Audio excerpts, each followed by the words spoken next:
Hi, I'm Lee and welcome to the Cellar Door. Today we are at Mitchelton Wines on the banks of the Goulburn River just outside Nagambie. The first vines were planted here in 1969, but the actual history of the site dates back to 1836, when Major Thomas Mitchell crossed the river here on his journey from Sydney to Melbourne. Now one of Australia's favourite wineries, it is truly a place where you can come and escape. With a luxury hotel, day spa, a gallery and 2 restaurants, there is certainly a lot to do here. Let's go and check it out.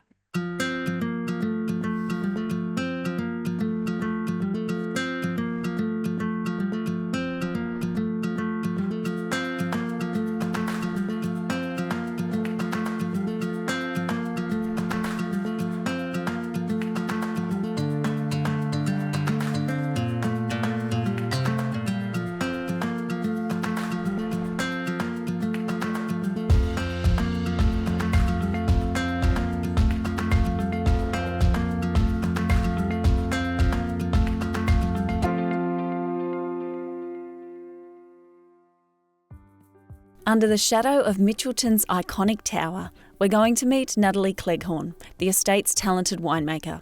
Bringing over 2 decades of experience, Natalie's expertise ranges from local vineyards to international stages. Renowned for her passion for natural fermentation and a hands-off approach, Natalie is now steering Mitchelton's winemaking into a new era. Let's meet her in the vines and discover her vision for these legendary wines.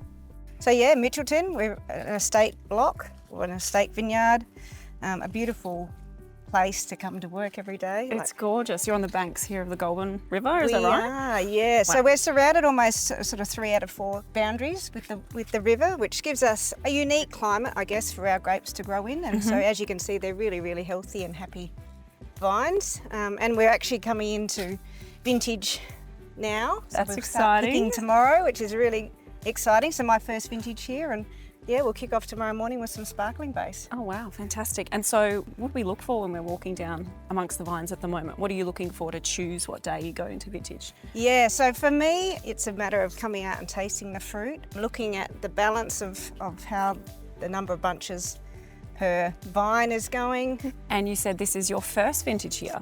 That's correct, yes. So you're new into Mitchelton? Yes, I've only been here for 7 weeks. I've come over from Coonawarra.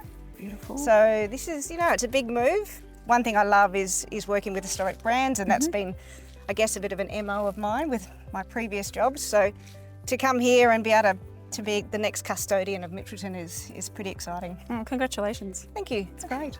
Nat, obviously it's weeks of chatting to people and planning, but what are we looking for on the grapes? One of the best parts of my job is to come and taste fruit. Now, it can be a really wonderful thing when the fruit's tasting beautiful like these guys are at the minute.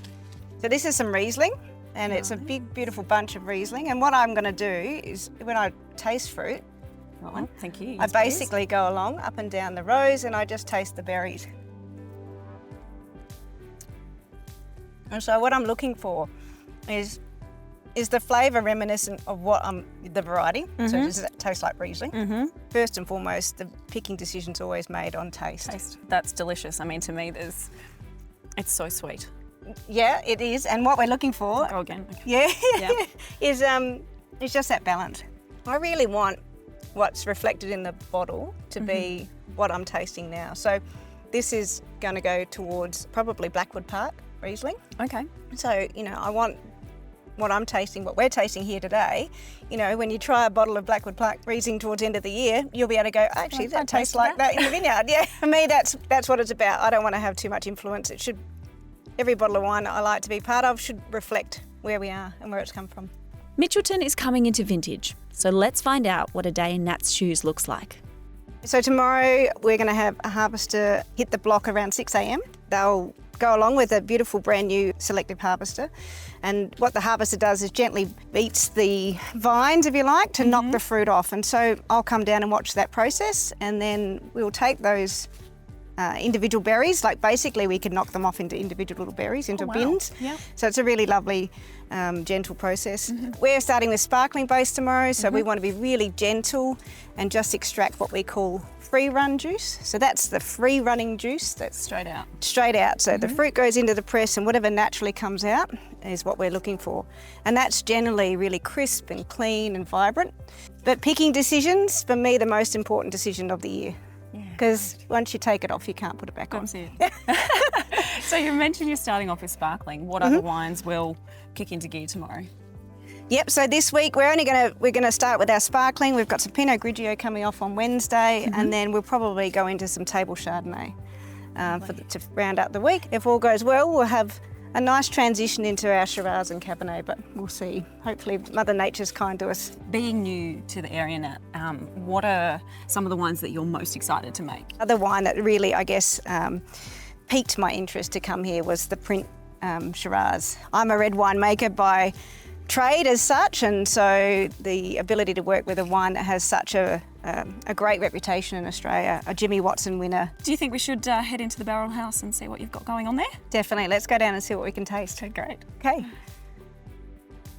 With the Jimmy Watson Trophy standing as the pinnacle of Australian wine accolades, earning this honour is a testament to the extraordinary winemaking here at Mitchelton.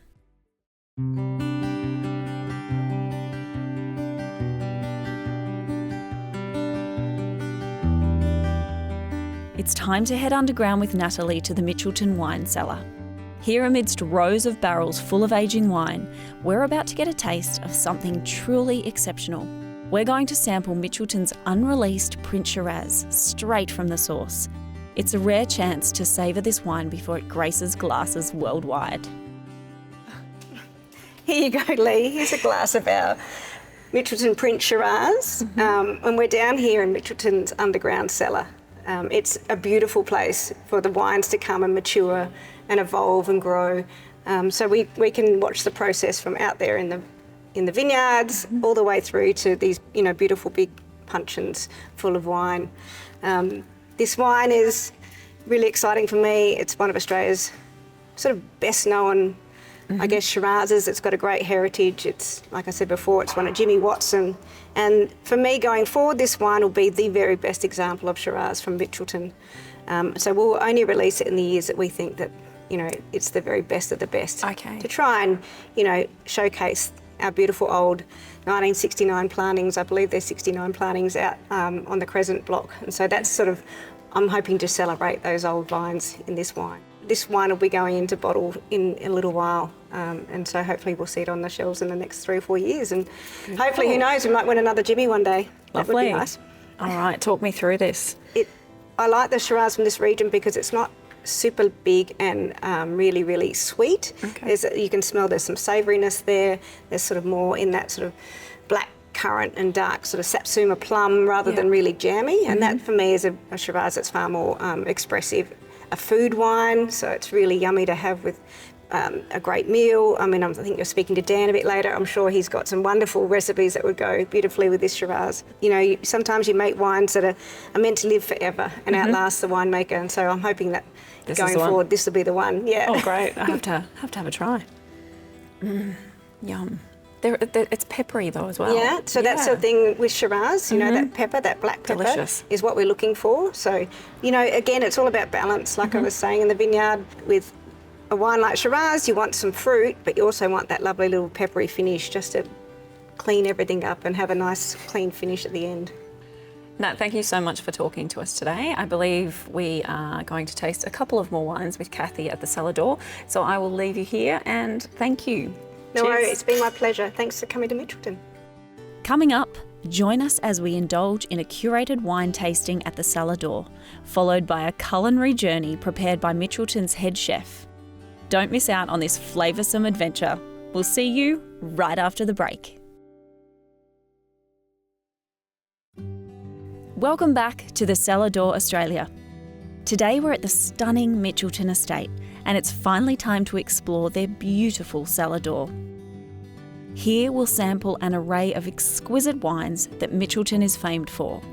Joining us is Kathy, the cellar door manager, who has a selection of their finest ready for us to taste. Well, to start off with, we've actually got a few of our best wines for you today. But Lovely. To start off with, we're going to do our cuvee. It's an excellent palate cleanser, but really it's a good excuse to drink some bubbles. Great. And it's made with 10% Pinot Noir and 90% Chardonnay grape. So it's beautiful, light and crisp. It used to be 100% Chardonnay, but it was far too acidic. So they found the nice sweet spot. Lovely. Yeah. Now for that beautiful sound. Oh, I love it. Woohoo! And here you go. I find the bubbles in this to be just right, not too aggressive. Okay. We don't like an aggressive bubble. No, I hate an aggressive bubble. No. So what you're tasting is a celebration. It dances on the palate and it's just beautiful, light and fresh. Dances on the palate, certainly does. Those bubbles are perfect. They are, right? Not too bubbly, because I myself am not a bubbles drinker, but I love this. Very nice. Yeah. I can see why. Yeah, beautiful, right? And the colour is just stunning. That is it's beautiful, delicious. Too easy to drink. Too easy. All right, what are we moving on to next? Now we're doing our Blackwood Park Riesling. So this is definitely Mitchelton's flagship, as it's Australia's most awarded Riesling. Has over 50 gold medals, so we're very proud of it here, and it's a perfect summer drink or all year round. It's not like a German Riesling where it's awfully sweet. It's nice and dry, you get the stone fruits coming through, and it's just very clean and crisp. Beautiful. I think I may have tasted one of these grapes before with Nat, actually out in Vice. We'll see, now you can see it in action. It's beautiful. Beautiful on the nose, isn't it? Oh, you're right. It's not too sweet at all. No. It's nice and balanced. A little bit of acidity, but getting lots of citrus in there. Yeah, so you get a lot of lime coming through, maybe even a little honeysuckle. It's just perfect, light and fresh, very summery. And it ages beautifully as well. Oh, great. So this is another one we buy and put it on the shelf. Try to keep Try and keep it on the shelf. Yes. Now we're going to move on to our reds, which is actually my favourite, as I am a red gal. Yeah. So to start off with, we've got the Mitchelton Estate Shiraz. So a good little hack with our wines is when it has the white label, it means all the grapes used in the bottle come from the vines right outside. Aha, very good. So yeah, it's nice and local, this one. Beautiful colour coming out. So all the grapes are from here? Yes, from the vines right outside, actually. Beautiful. It's beautiful. Cheers. Cheers. Thank you. Beautiful on the nose, isn't it? What am I getting there? You're getting the oakiness. So we use 90% French oak, which is just beautiful. Not too heavy. American oak is far too heavy. Overpowers the grape. Okay. That is delicious. Right? Yeah, it's quite light. It is. So you get in a lot of plum notes for that one, a lot of dark berries coming forward, and it's a lighter variety of a Shiraz compared to our Prince Shiraz, which we're going on to next. Oh, okay. Let's get into it. So earlier, we tried the unreleased Prince Shiraz straight from the barrel. Now let's sip on the version you can actually buy. Excited to compare? Let's get tasting. A little story behind the Prince Shiraz is that we make a Prince Shiraz whenever the vintage is exceptional. So that means really good growing conditions leading to a beautiful grape. And a lot of love goes into the Prince Shiraz as it's oaked for 24 months and hand plunged daily. Wow. Okay. So it isn't out every year, only when things are top notch. Only when things are the best. And as you can see instantly, the colour is much deeper than the Mitchelton Estate.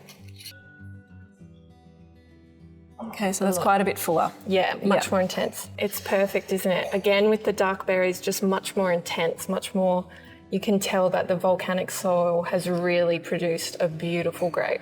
Thank you so much for talking to us today, Kathy. Cheers. Cheers. Now we're making our way to the Providore, where executive chef Dan Hawkins awaits to share his culinary creations with us.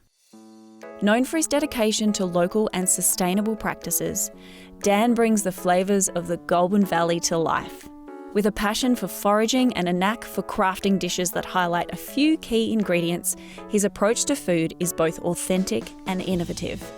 Let's join Dan to explore his unique dishes that not only tantalise our taste buds, but also tell a story of the region's rich produce. Dan, hi. Hey Lee, welcome to Mitchelton. Thank you so much. What have we got here? The two dishes we have in front of us, they're just a couple of really great representations of the food that we do here at Mitchelton. Right now we're in the Providore.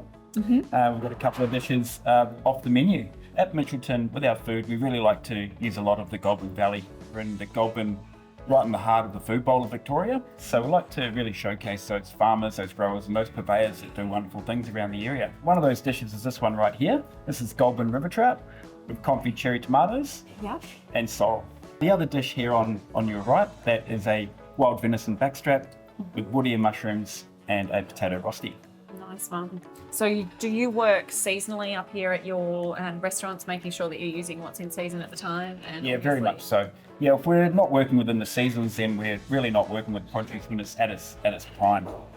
Working local, working within the seasons, these are just some of the key fundamentals that make up our menu choices. Right, and here at Mitchelton you have now 2 restaurants, so Providore here that we're in, and the Muse, is that That's correct? correct. Yep. Yeah, we're currently sitting in Providore, and this is our breakfast and lunch venue 7 days a week, and we have our Muse restaurant which operates for dinner 7 nights a week and on the weekends. Beautiful. So Dan, how would you describe your cuisine here at Providore? Yeah, the food at Providore and the Muse, we really just like to work with 3 or 4 key ingredients and find some great matches on the plate. We don't do lots of different touch points, 17, 18 ingredients. We just pick those really few key ingredients that match really well together, and then we let the rest do the talking on the plate. Beautiful. It smells delicious. Paired with a nice wine as well. Yeah, we picked a nice little Pinot to go with both dishes. We've tried to find a wine that was great in the middle ground. Obviously we've got the red meat, but we've got the trout, which is a little bit more of a fleshy type fish. So we've chosen Pinot, and I think it will match well with both dishes. All right, Dan, well, this smells delicious. I think we should tuck in. Let's do it. All right. Cheers. Cheers. While I finish this plate, let's have a look at what's coming up next. After the break, we're taking a look at Mitchelton's history along the banks of the Goulburn River. Then it's a visual treat as we head into Mitchelton's art gallery. Don't go anywhere, we've got lots more to explore.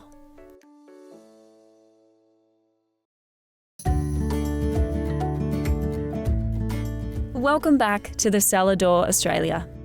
We are headed now to the banks of the Goulburn River to meet April, the operations manager. April is going to share with us the fascinating history of this renowned winery and delve into the story behind the iconic tower. The first vines were planted back in 1969. Ross Shelmerdine, the founder of Mitchelton, sought out Colin Priest, who became our first winemaker, to find the ultimate venue. We're surrounded by the river on 3 sides, so with the soil, it became the perfect place. Mitchelton as a whole opened in 1974, very similar to what you see today. The hotel was opened in December 2017, 54 rooms and 4 suites, and our iconic 55-metre Ashton Tower. So a bit about the history there. The original architect was Robin Boyd. That's right. And unfortunately he passed away in, I believe it was 1971. So Ted Ashton did complete the works, hence why the tower is called the Ashton Tower. What was it built for originally? Is it a structure just to, be... Yeah, just for architectural purposes.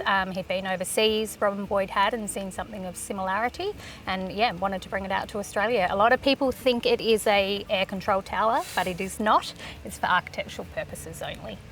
April, thank you so much for chatting to me. I'm going to continue on and have a bit of a wander. Thank you again. No worries, thanks for coming. Next, we're heading underground to the art gallery. Sam, the gallery operations manager, is going to lead us through a world of Indigenous art, unveiling the stories and artists that bring these pieces to life. Let's find out more about the gallery and the exceptional works it houses. The gallery's been here since May 2018.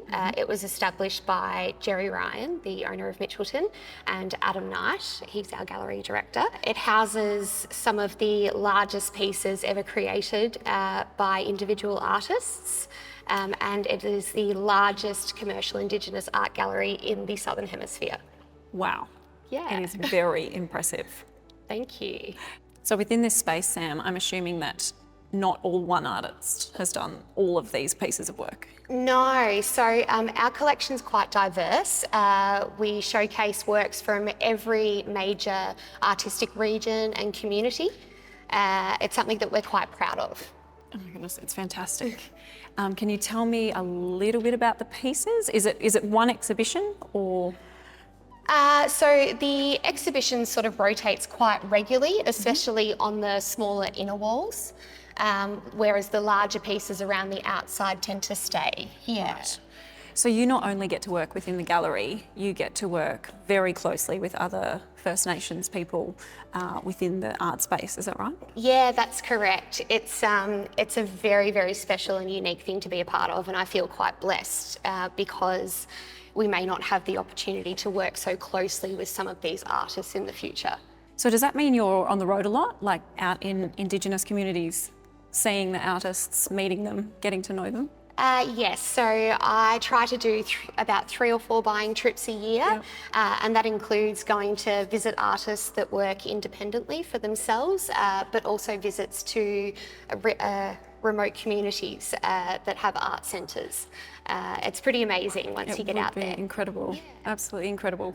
Sam, this piece has particularly caught my eye. I just can't stop looking at it. Can we go into a little bit more detail about this one? Absolutely. So this piece is by an artist, Clarice Tunkin. She's an APY Lands artist from a very famous artistic family. She tells the story of an ancestral creation figure. She actually remembers visiting her cave when she was a little girl.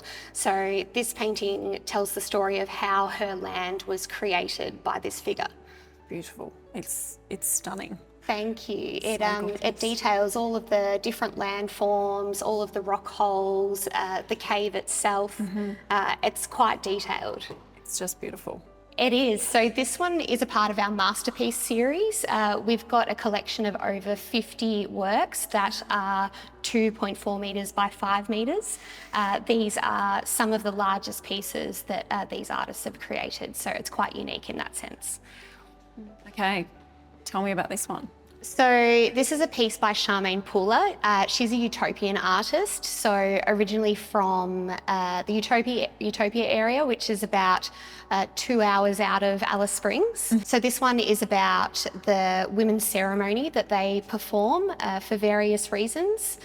It's multifaceted in the sense that it's about the body paint that the women paint on their bodies in preparation for ceremony. You'll find some U-shaped sort of icons in there, as well as these round concentric circles. They also represent the markings that the women's feet make in the sand when they're dancing and singing around a campsite. And also the journey there. So some of the longer, more, straight lines, they represent, the journey to the sacred location. Sam, thank you so much for talking to me today and showing me the gallery. It's stunning. I'm going to have a wander and have a look at the rest of the pieces. Oh, wonderful. It's been our pleasure. Thank you. The works here are absolutely stunning. It's a humbling experience to walk through this beautiful gallery, immersed in such powerful art. Now, as our day of exploration at Mitchelton wraps up, it's time to retreat to the comforts of the hotel and unwind in the tranquility of the Mitchelton Spa. We have had a jam-packed day today at Mitchelton Wines. There definitely is something for everybody. I'm about to treat myself to some R&R, so until next time, cheers.